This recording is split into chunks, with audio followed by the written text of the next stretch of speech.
आरोप आहेत ते घेऊन मला आशिष देशमुखांकडे जायचंय. आशिषजी, तुम्हाला पट्टायत अतुल लोंढे तुमच्यावर जे आरोप करतायत म्हणजे तुमच्या पक्षावर, तुम्हाला तर भाऊ म्हणतायत ते.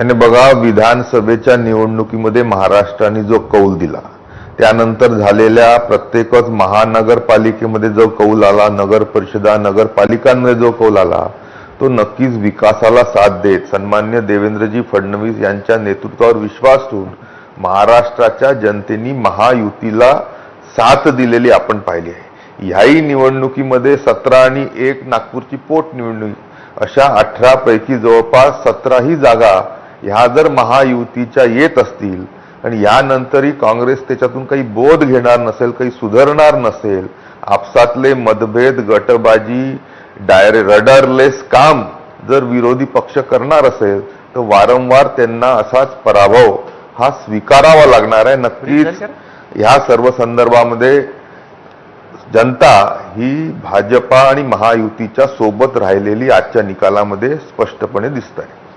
मला पुढचा प्रश्न घेऊन चायना एनसीनकडे जायचंय.